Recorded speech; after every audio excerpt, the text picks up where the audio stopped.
feeding pollinators. So that's just one aspect. So this is my home garden. I'm not showing off, but I'm saying that this took 10 years. I had all lawn. It was lawn all the time. So I wanted to give you an example of what is possible with time and effort. And so much of my garden came from other people's gardens. It wasn't something that I purchased or had installed. It was something that I did. This is another example of a location. This is on the website. This is Quinlan's Covered Bridge. This was mowed. This was mowed early in spring through late fall. And then after a lot of work, this is where it is now. Actually, this was last year. So we've made some improvements since, so you can walk right through. Some other areas. And this garden is pretty prolific this year. And another garden at Fairwinds Farm who supplied all the manure. This is a garden at Morse Park near the pavilion. And this is the latest installation at the end of Lewis Creek Road. And so I've got some resources I can share with you, but I did want to hear from everybody here. So we've got a nifty camera that will help, but perhaps we could focus on the folks online. I'm going to go back to our initial slide for our agenda because we're a little off time, but just why you came today, why you're here, and what your name is and what your interest is in terms of pollinator pathways in Charlotte. And you can just speak up. Sharon, it looks like you'd like to speak.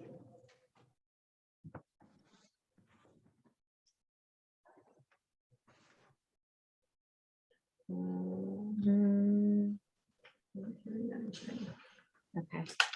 Yeah. Don't know. Do you want me to mute? Karen, did you want to introduce yourself first, or?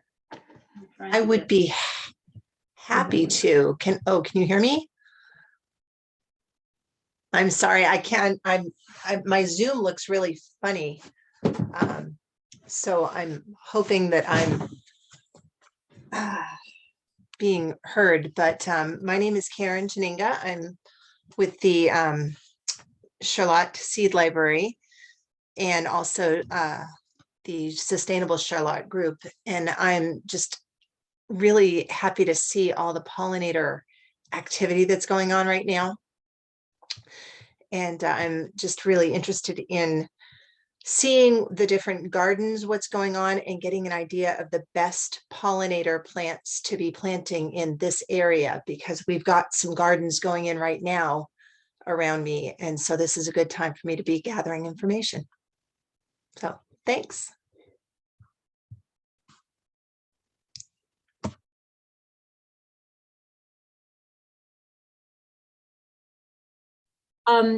Allison, you're online. Would you like to share a little bit about yourself and why you're here?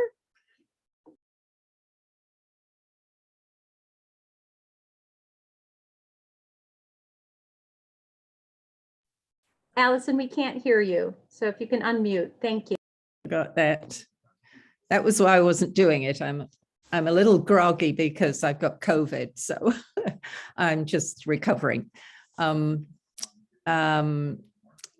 am, well, for a start, we have been doing No Mow May, leaving our extensive lawn to gather pollinators, and it's been beautiful to see it with so many flowers coming up on their own, lots of dandelions, of course.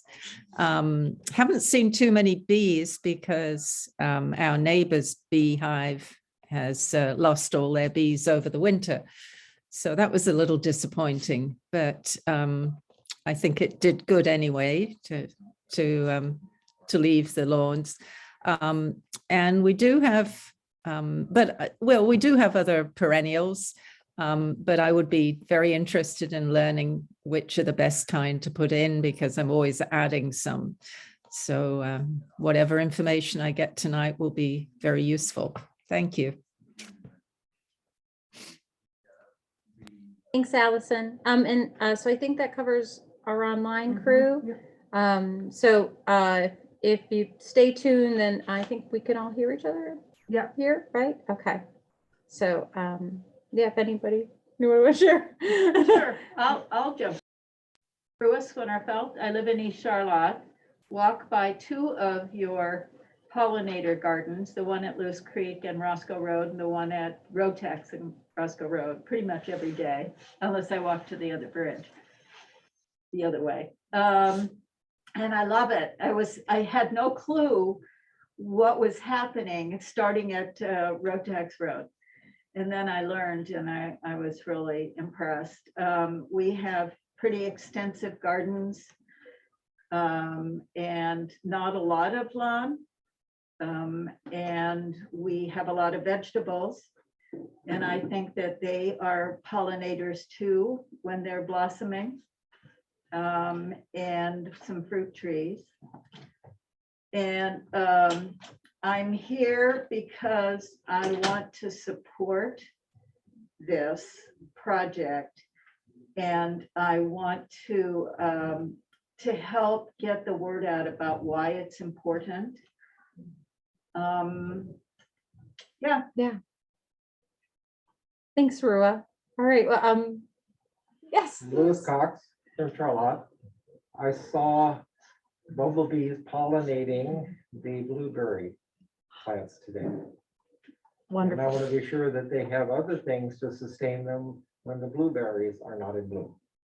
Awesome. Yeah.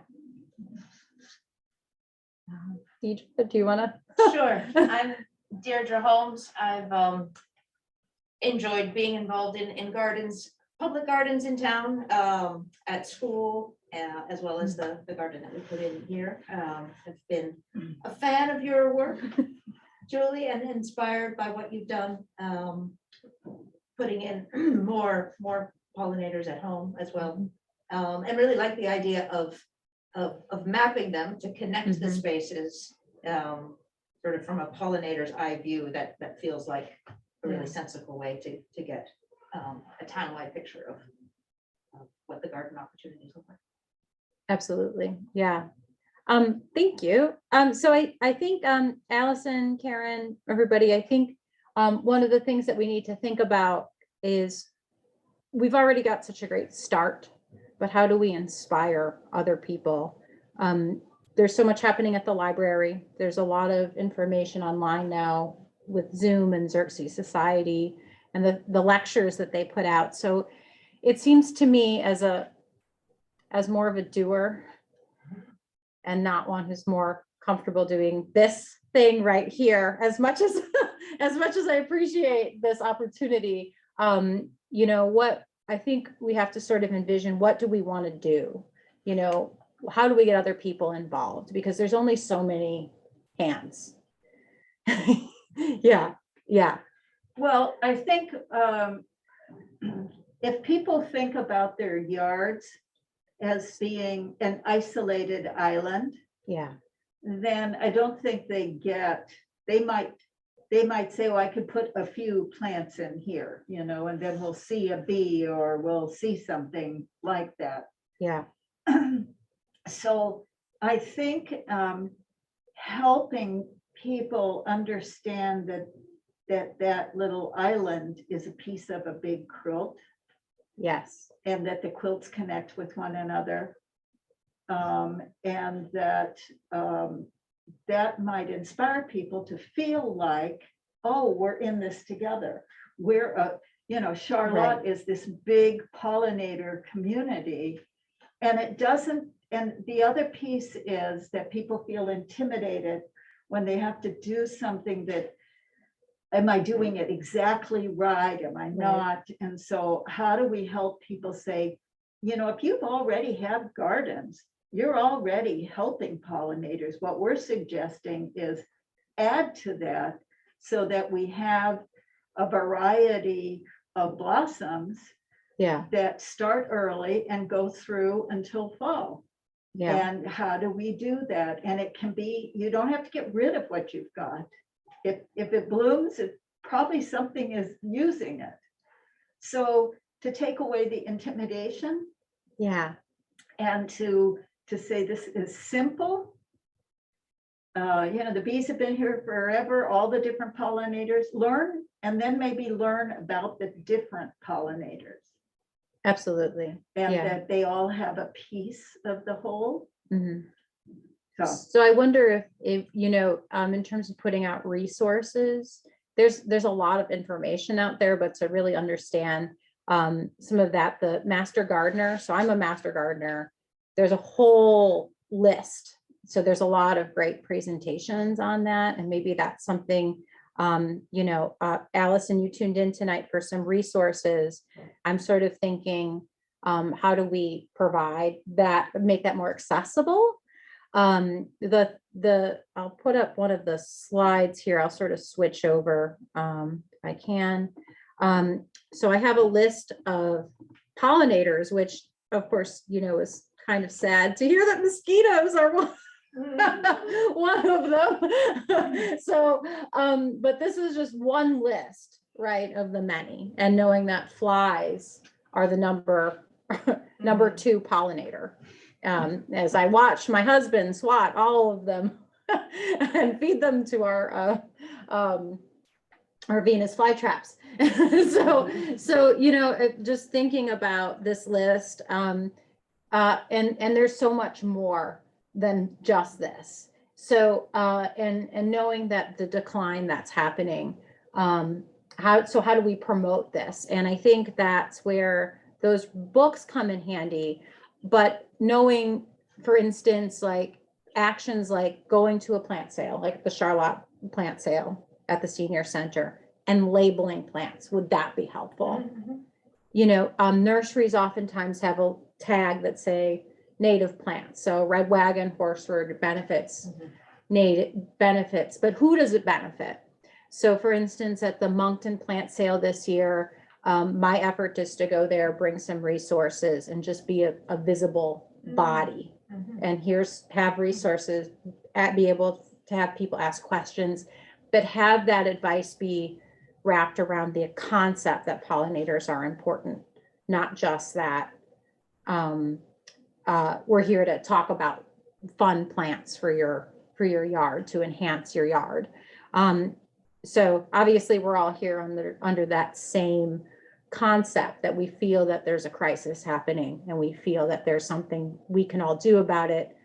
But I think I'm sort of speaking for the group in some ways, that we all have already done something. So how do we inspire the people who are nervous?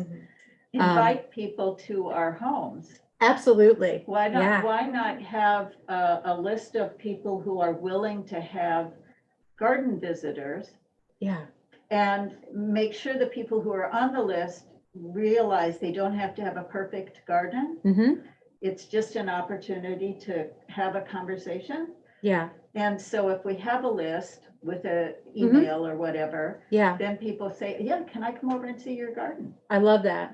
So So if we, that's one-on-one. Not everybody's going to read books, yeah, right. or look at websites. They just want some conversation. Exactly. Yeah. Well, and seeing something, I feel like it's so hard to photograph, right? If you look at photos of gardens, sometimes you can't really see where one plant begins and ends. Right. It's a snapshot right? Are you taking it in the morning, in the afternoon, what kind of Right. weather, what time of year? So yes, just supporting what you're Yeah. saying. But Yeah. there's also the garden right here. Yes. And Right. I wonder, Absolutely. is there a sign, or is that something that, We're working on signage. The gardens at the library, that's a big Oh, focus for yeah. this year. oh, okay, great. Because that obviously, I mean, at the library, people are already Right. kind of tuned in to be educated. And it's something Right. that's so visible and you can see it and, Yeah.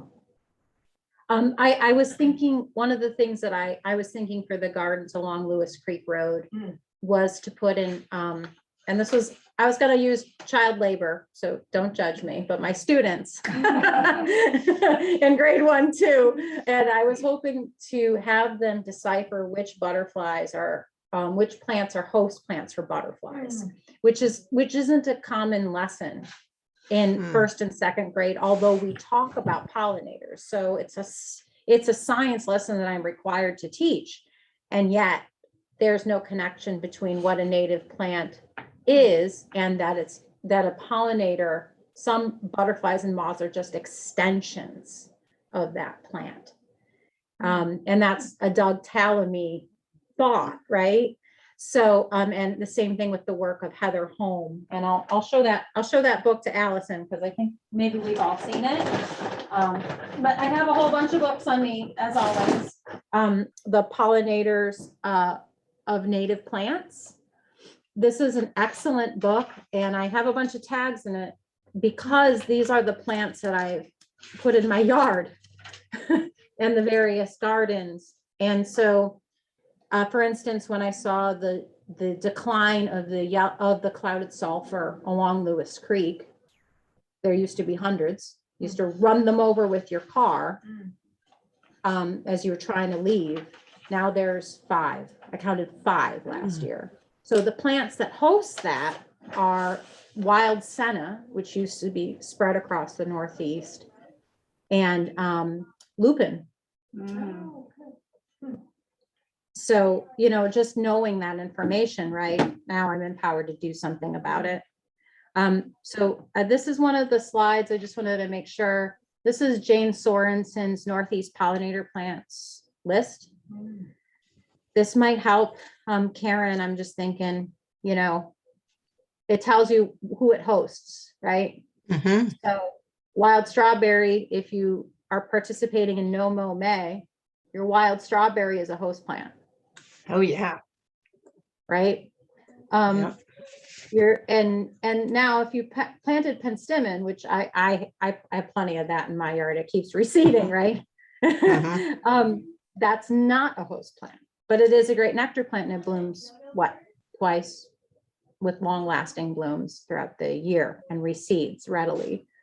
So you don't have to buy it again or plant it again. So I think, looking at this list, and you're planting for blooms at different times of year, thinking about not only that you're planting a certain family of plant, but you're planting a certain variety of plant, a certain cultivar, a straight cultivar.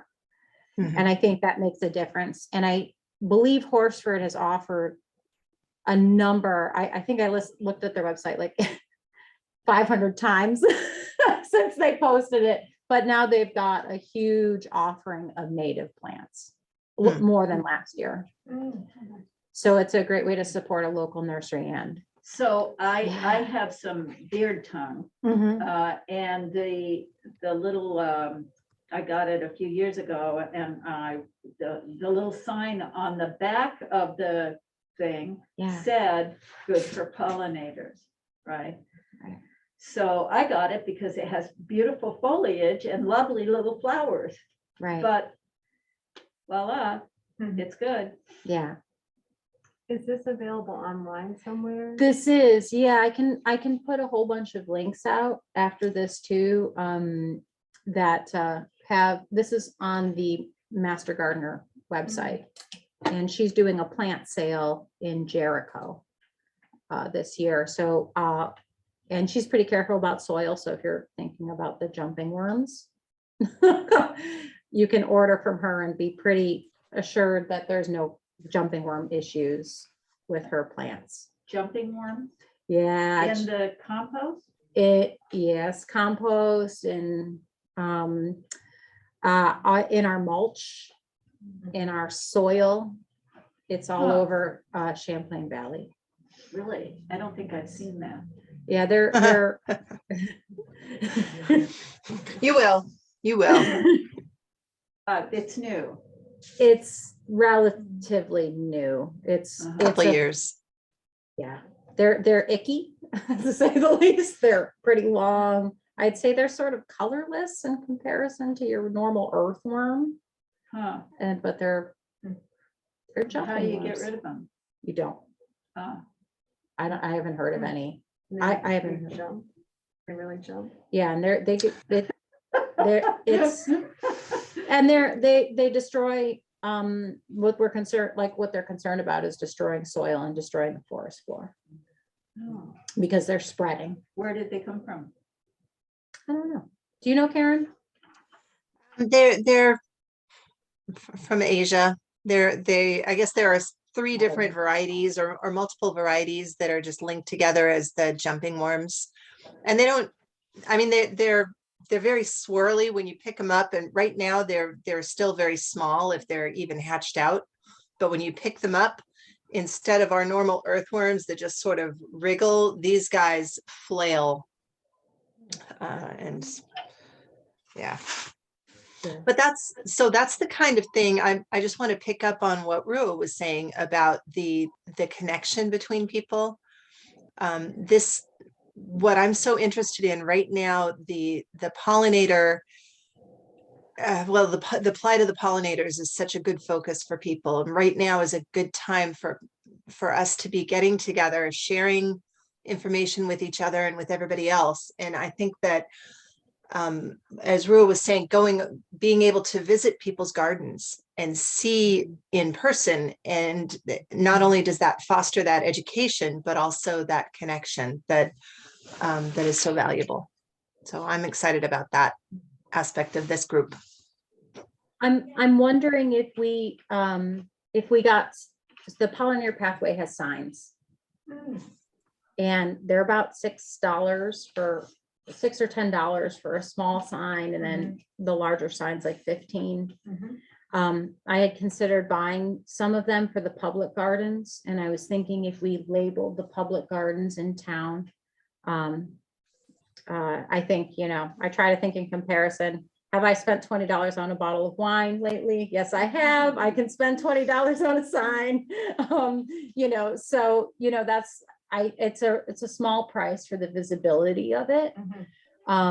In terms of like a larger scale thing, I think it would be nice to have that offering at some point where you can buy a sign if you're part. And I wonder I think if that'd we be great. wanted to get the public spot. I keep getting emails from the New England Grassroots Environmental Fund. They are desperate to give out these seed grants, and the application is not very difficult. Okay. And you could get $500, which would get quite a few signs. That could get quite a few The signs. other place, the potential for small grants would be ships.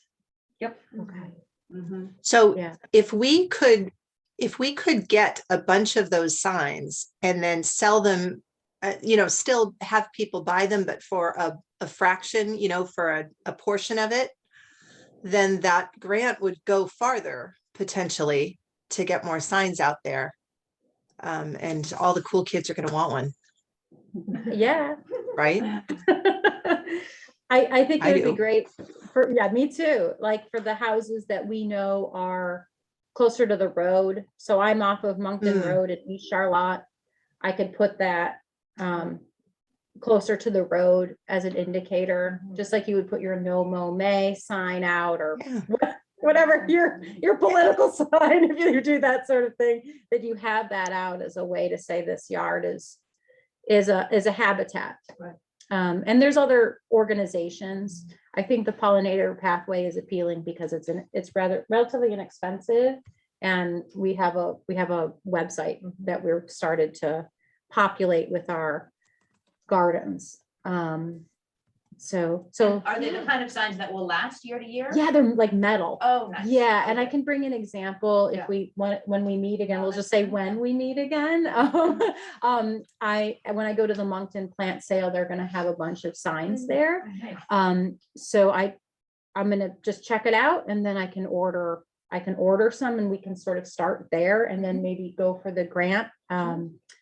Admittedly, when the school year is over for me, I would appreciate, hopefully the grant date is within that, right? It's there's not a set, Okay. it's Ongoing. yes, Great. it's rolling. Okay. Rolling application.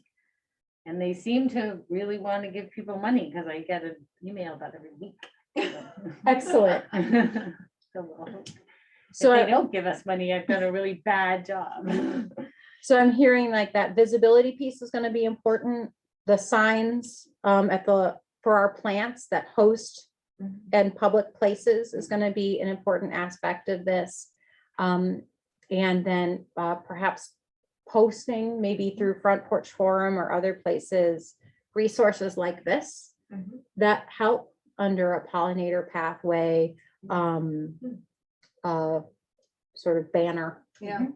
help pollinators check this out when you're shopping for plants. Oh, that's a really great idea. Don't you have a little spot on the town website? I As did, well? I did. They took me off. What? I know. They took the butterfly garden off the town website. Why? We can put it on. our Can we website. veto? Yeah, Can we veto that? We'll put it on the library Okay. website. Okay, great. Right, and Yeah. we're planning on the new website for Sustainable Charlotte to have a tab for the Pollinator Pathways, so we should get it out there in any way we can. This is not exhaustive, right? This list. This list is 4 more pages. So this is perennials, then there's shrubs, there's annuals, Okay. and then there's Because cottage garden plants. we have catmint. Yes, We trees. have a lot of catmint, and the bees are over it. All different kinds of bees are over it all the time. So Yeah. It's on this list. yeah. it's there. Not No, here, here this on one. the shrub. Yeah, on the, it's actually under, herbs. So she Oh. has herbs on there too. Okay. And so it's actually kind of surprising what you'll find. Because I have a lot of Nepeta in my yard too. In fact, I ordered 21 more plants because it was the one plant that was blooming when others weren't.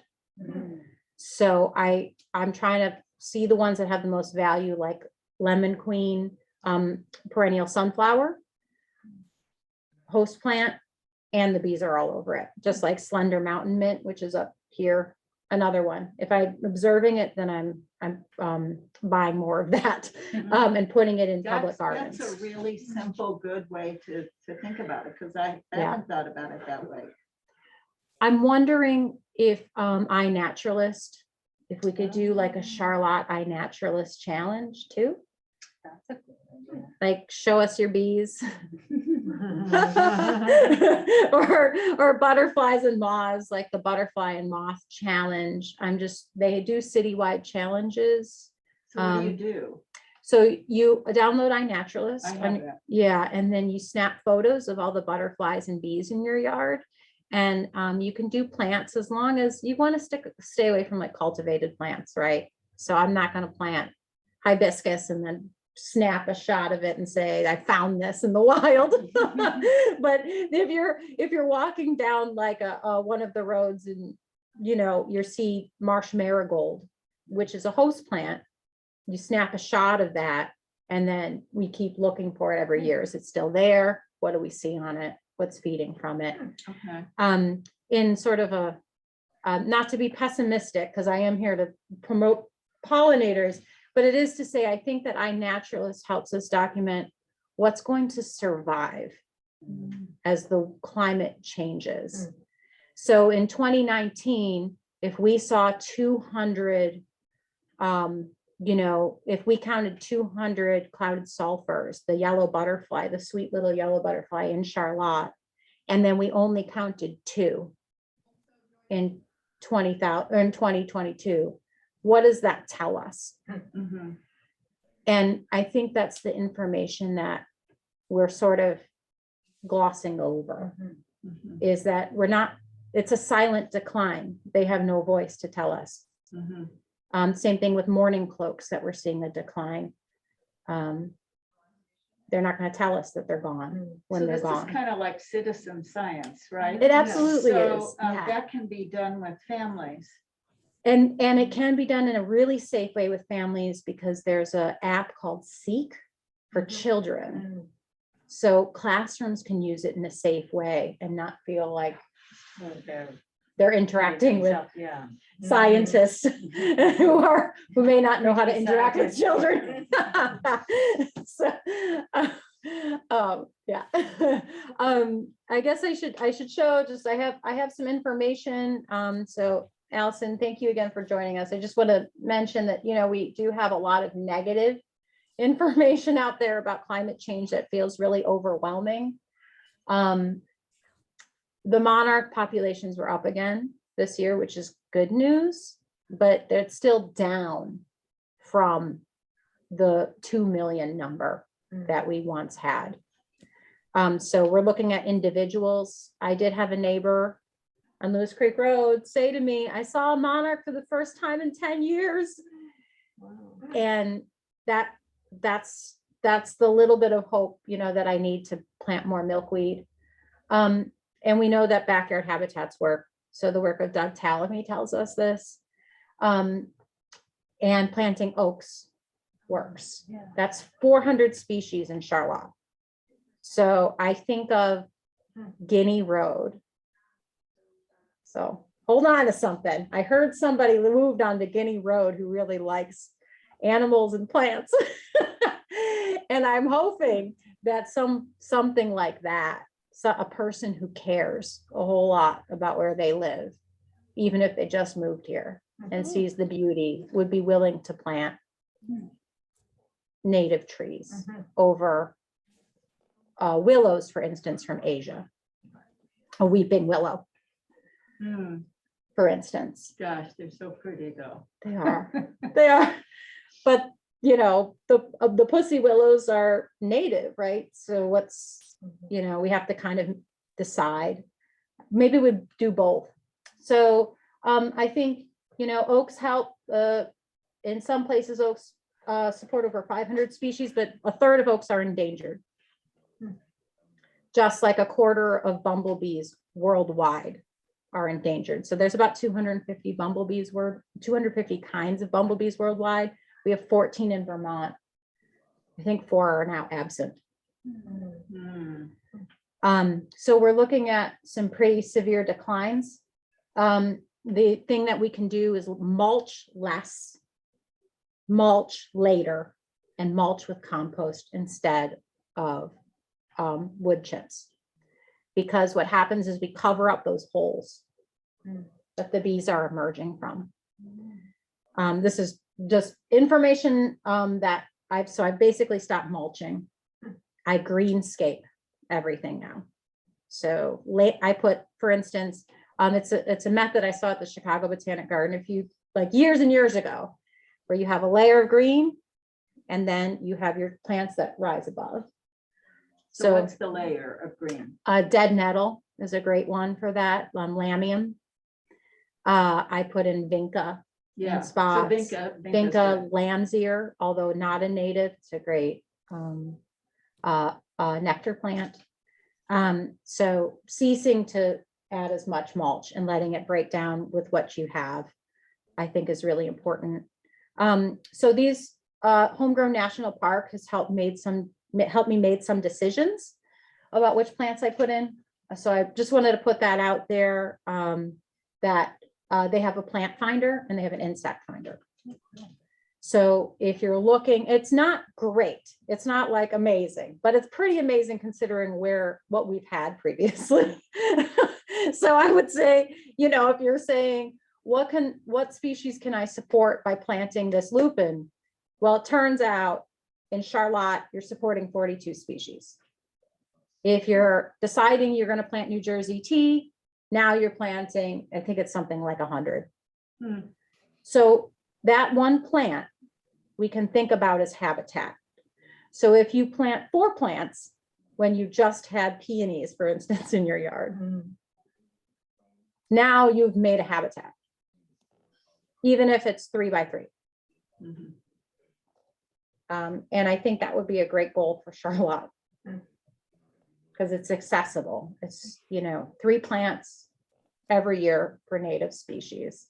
And I don't know, I think maybe as a group, we could come up with like a challenge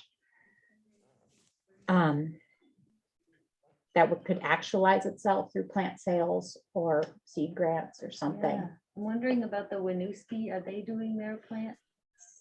You know, the Winooski, Friends of the Winooski River or the Winooski Natural Yeah. Resources. I think that's probably just, I mean, I think it's done for now, Yeah. but I'm, for the future, Oh, okay. could we partner with them? oh, Because they only have native yes, species. oh, that's a good idea. Right, Yeah, that's a wonderful step.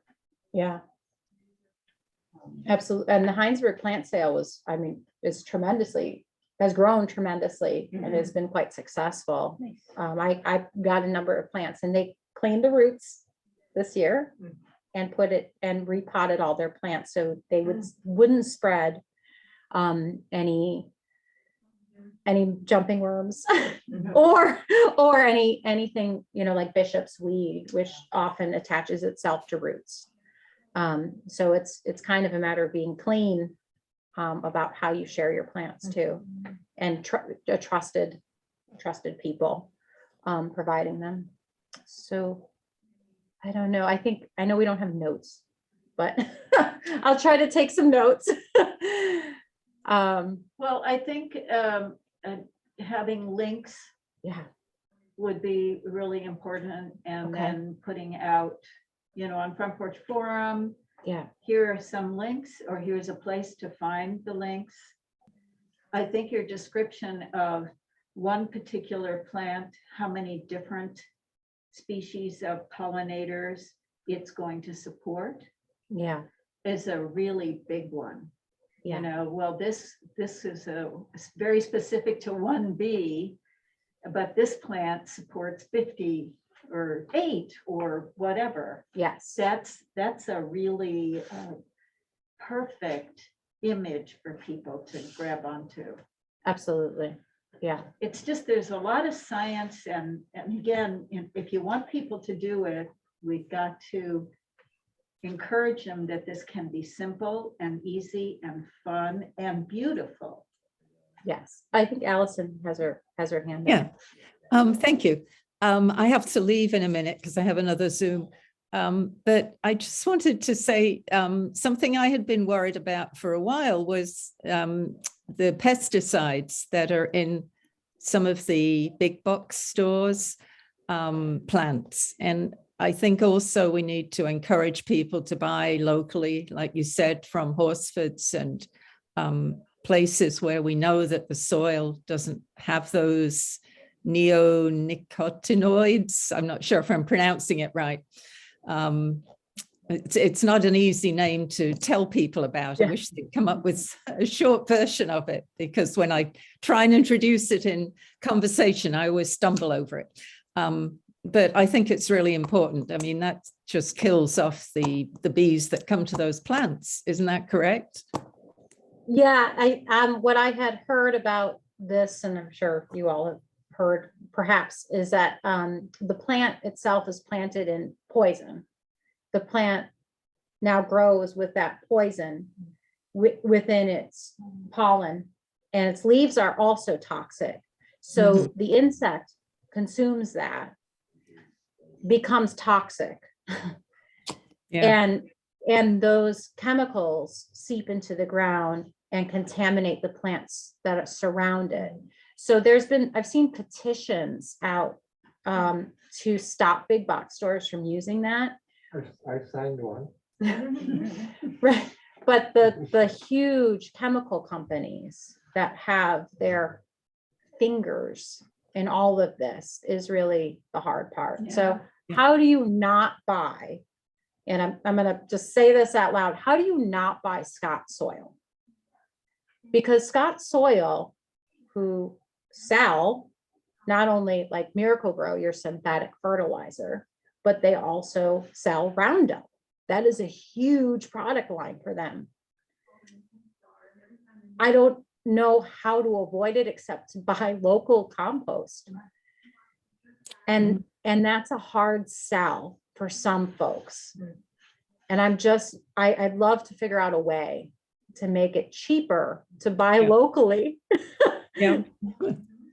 It's like with organics, organic food. It's like you just have to make the decision to do that. But So it is here's more expensive. Yeah.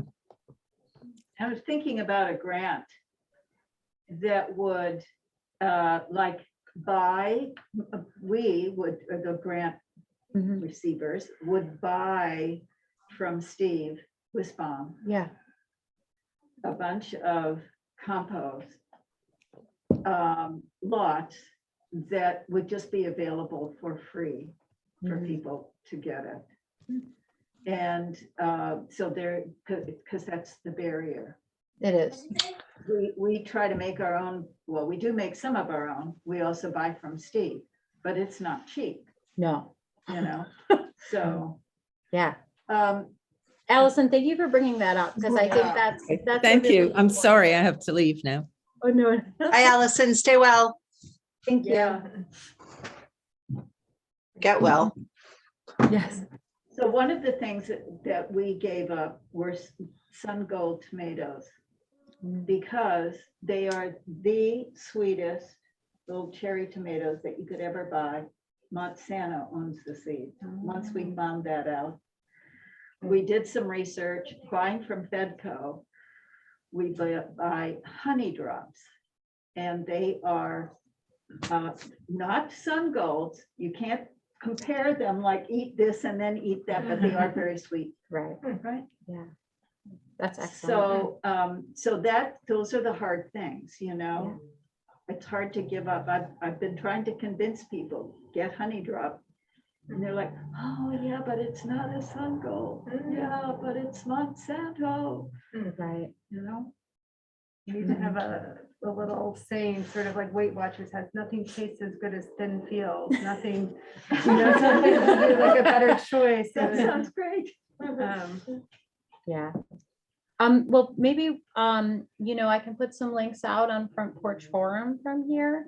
I'm wondering if, I hate to say this, I'm wondering if Zoom, we can get more people on Zoom on a rainy or super hot day. Because today was perfect, is perfect. And I just don't feel like, I feel like that's part of the deterrent. And then you used can to even be at, some random, Yeah, 9 o'clock on a Saturday morning or something. sure. And Yeah. people might also be watching the recording. I think sometimes Yeah. that Okay. we'll find out. We can Yeah, see- we track can. track how many people watch the recording. We don't know Okay. who watches it, but Right. And then, as you said, we can put whatever links you have, if you want to share them with us, we Yeah. can. And Susanna, who does our website, can make sure that it's, one of the slides at the top and everything like that. Yeah. Yeah, I think people are so used to Zoom now and the convenience of it.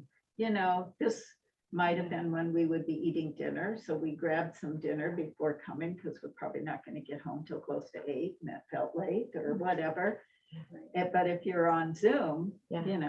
Yeah. it doesn't. Right. Karen has a question. I was just going to suggest or mention that if we're able to bring about having some signage in the area that puts the words together, Pollinator Pathways, in front of people's faces a little bit more. After you see it, after you hear it, you see it in a few places, you start thinking about it. That might be a really good time to put an article in the paper that you might be able to write with the links and the information, with some help. Maybe people could get together, but with the links and the information in one place. But I think it would be great. I mean, now's a good time because people are thinking of their gardens. But if it were a little bit later and people were familiar with the words Pollinator Pathways more, that might have a greater impact. Yeah. So that might be something to plan for. I think that would be helpful for people. That's great. And I will say thank you all for being here, because I attended the Moncton Pollinator Pathway meeting last night, and that was 6 people. Oh, hey. Look at us. We're officially more. So I think that's really awesome. Thank you for that. That's great, Karen. And I have a direct line to Scooter. So we made Alex, who was just in here a little while ago, who's the co-leader of the butterfly garden at the Quinlan Bridge. We were working down there, and Mary Mead took a picture, and it ended up in the paper, which was great. So Nice. Yeah. I think the more that we do that, the better. So thank you all so much. Did you want to show a video? Well, I don't know. I mean, I can just share the link, but if you haven't seen my Garden of 1,000 Bees, I cannot recommend it enough. Oh, it is such a fabulous. I beautiful- share that link with Oh, everybody. good. Yeah, it just, Have you seen it? oh, it's Well, about this wildlife photographer in Bristol, England. Yeah, and his I've little heard the garden. story, but Yeah, I haven't. Yeah. So It's- anyway. It's okay, very so- heart-filling, you know, it's really beautiful. Well, I'll definitely like share the link and Yeah. then, yeah, Yeah. that'd be great. But, you know, if you just share the link and they see this long thing, you know, Yeah. they don't know. So it's worth having a little paragraph or a few Okay. sentences Yep. that talks about the beauty of it. It's a wildlife photographer stuck at home in Bristol, England, you know, and goes into his garden and and the garden is like Love his wild. garden, yeah. Oh my gosh, it's just the wildest, you know, bunch of stuff everywhere. It's, you know, it's not managed or manicured. Yeah. It's so fabulous. Oh, yeah. Well, Yeah. I'll have to host you all at my house where it's not manicured. We can do my garden of Thousand Bees, Charlotte. Perfect, So one perfect. thing, if we kind of get a Yeah. Charlotte Pollinator Pathways Mhm. group, we can meet at different people's houses and have meetings. It's Oh, summer, yeah. you know, be outside, no mask. Right. And so we're seeing the garden and we're learning from each other and planning business. Karen love likes that idea too. She gave us the big. Yes. Oh, thumbs good, up. yay. Absolutely. And, you know, I think having that opportunity to invite other people in the neighborhood Mhm. would be such a great thing, you know, that the neighbors, and recruit your neighbor to stop using whatever it is, or stop mowing twice a day. Right. And just come over and feel free to chat with people who are sort of like us. Who are invested in this. I think especially people with children, whose children can kind of run around a little bit, and then they can have an adult conversation. I think that helps too. Can I plug Saturday's event? Oh, yeah. I think everybody here probably knows, but just to We're gonna be remind there. you. Saturday morning here on the porch at the library from 10 until 12, the Energy Committee is hosting a pollinator supportive workshop. Our student member, Chloe Silverman, has done most of the organizing, and so she has researched how to create bee hotels for leaf cutter bees and mason bees. So we'll have all the materials there. You can make a little bee hotel to take home, as well as seeds and the clay and compost that you need to make wildflower seed balls, which you can also make here, take home, or I don't know, take them to your neighbors, take them to, right? They can be planted anywhere very easily. So we can also do a little, right, little Right. guerrilla gardening. Love that. Guerrilla Yeah, garden. Yeah. Toss them as we go, right? Right. Absolutely. Anyway, so if you're free, please come, bring children. It's very Yes. much, you know, Oh, it's I for want- everybody, but Yeah. it's very, very child-friendly crafts and allows kids to get involved in, this bigger effort. And this guy in the video, he creates Mason Bee Hotel Oh, nice. condos, Condos. yeah. lots, and he uses Mhm. grills and pieces of wood, you Mhm. know, and has all sorts of creative stuff. So, yeah. Well, if you want a real life example, there's going to be one at the Quinlan Bridge. It's within a new bench that's being installed. Mm, Okay. So hopefully we can put up some signage about that. Oh, right. Oh, Yeah. So Within the Hopefully bench. within the bench, so watch out. That's Don't sit for too long. So, yeah, well, thank you all. Thank So much. Thank you, yeah, thank you. All And the transition has a theory that those